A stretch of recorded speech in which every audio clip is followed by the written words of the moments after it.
Hey, Paul. Oh, hey, Jesse. Good to see you. You too. Sorry I'm late. No, that's okay. Have a seat. Alrighty. Let me get you some wine. Thank you. I was just reading the Times here, and I see Obama's out on the campaign trail pushing this TPP and stuff. And NAFTA expansion. Here we go. The Times refers to this thing called secret trade courts that come along with the TPP. And I was looking earlier on Huffington Post, and they said secretive super court system or something like that. What the heck is this all about? Yeah, they're talking about these investor protection rules that they put into trade agreements. One of the reasons people use quotes on the trade agreements is they include a whole host of rules that really aren't about trade at all. About trade, yeah. Right. Some people. I know that much. Yeah. Some people call these the trade agreements these delivery mechanisms for a whole host of other things. One of them is these secret trade courts. So it's a set of rules that lets foreign corporations sue countries over just about anything. They use the term measure often, so it's pretty much anything. When cities, counties, states, or federal governments, or even jury verdicts have been challenged. So it allows these transnational corporations to come in and essentially second guess the country's decisions in these regards. And oftentimes, or at least until recently, the tribunals were entirely secret. So little sensational on the New York Times, but nevertheless pretty accurate. I was interested to see that the New York Times and Huffington Post are both reporting on the same thing finally. So, what are they suing about? Boy, Paul, it is a wide variety of things. There are currently suits against Germany over their phase out of nuclear power.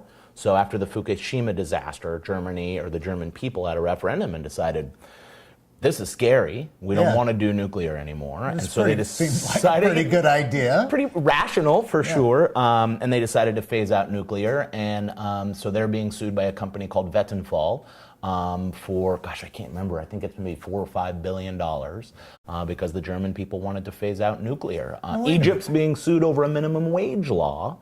So, boy, it runs the gambit. But it is most often used by extractive industries, mining, oil, and gas, to challenge what you and I might call environmental rules. But for a lot of people, particularly in developing countries, these are really environmental justice or human rights laws. Sounds to me like the corporations think that we're supposed to be running our countries for their benefit and not for the benefit of the people that live there. Germany, they voted on this, and Indeed. They're getting sued for it, and I assume the legislature or something in Egypt voted for the minimum wage. Yeah, it's a funny one. When these cases first started popping up in with gigantic numbers like $4 or $5 billion in the late 90s, there was a conversation about whether or not were these unintended consequences of these rules. Wait. Late 90s? I thought this was new with TPP. Well, no, these rules have been around since at least in the post-World War II era. It was essentially a mechanism for developed nations to mitigate the risk of their corporations investing in socialist countries or newly independent states that were arguably asserting new control and rights over their natural resources. And in the case of the Eastern Bloc countries, this is certainly a time where the governments were meddling in the marketplaces, if you will. And so Western corporations essentially weren't willing to invest in these countries unless they had some guarantee that if an entire sector like energy got nationalized, or if for whatever reason one of the newly independent states decided to take back the rights to mine copper in their country or something like this, that the corporation would be able to be protected and would receive compensation for that. And so at this stage, it's essentially a shield. It's essentially a genuine investor protection. But in the late 90s, through a series of efforts by Reagan and his deregulatory cabal, these rules started being used instead of as a protective shield, instead as a corporate weapon being wielded to challenge, again, minimum wage laws, environmental laws, you name it.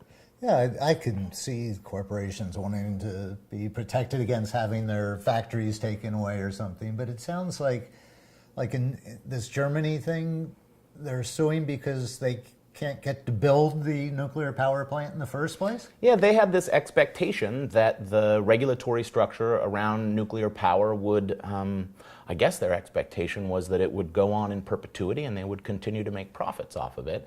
And so the German people's referendum on nuclear power upset their expectations. And so instead of actually having their plants physically taken, as in the case of an Eastern Bloc country nationalizing an oil field or something like that, they're essentially claiming that their future profits, their anticipated revenues, that they have a property right in those things. And so... Their future profits. Their future profits. This is fantasy land, isn't it? This is certainly speculative land in economic terms, no doubt about that. And it's been tremendously dangerous because there are companies now that and law firms that are out there monitoring what's going on around the world, looking for opportunities to get plaintiffs to file these claims. And so it's actually become a bit of a cottage industry. And again, this was something that I think was rational at the beginning. The idea is, and one can ask the question about whether or not these countries, if they didn't have a judicial system that could support these corporations bringing claims, then perhaps they weren't ready for substantial amounts of foreign direct investment. But that aside, the origin story, I think, makes more sense than what we're seeing today. And there's really been a whole new wave of these cases in recent years. I think, if I have my statistics right, that there have been more cases filed in the last year than there were between World War II and 2000. So there's just this explosion in corporations using these. What was once sort of a backwater or a quirk of international law has really become an offensive tool that the transnationals are using. And of course, you and I don't have access to these courts. Countries can't bring companies into these courts because they violate human rights law in the case of a case called Copper Mesa in Ecuador. But the Copper Mesa company was in fact able to bring Ecuador into one of these suits and win more than $30 million, despite the fact that the tribunal acknowledged that they had engaged in a deliberate and ongoing use of violence against communities, against Ecuadorian criminal law, committing human rights violations. But these courts aren't for those things. They're really just for the transnational corporations alone. It's a tremendous seat of power to transnational industry. Well, and so these have been in all these trade agreements, going back to NAFTA and all that. Yeah, they've been around, like I said, since about World War II. Yeah. But it was, I think, with NAFTA and the negotiation of NAFTA that they had sort of made this switch from shield to sword. And that was largely a response to what many of my parents and what you were participating in the 60s and 70s, and additional environmental, human rights, public health regulations, and the corporations saw that at some point this would be the norm around the world. And so they retooled these formerly somewhat rational rules into being something that they could essentially forestall these type of regulations taking place around the world.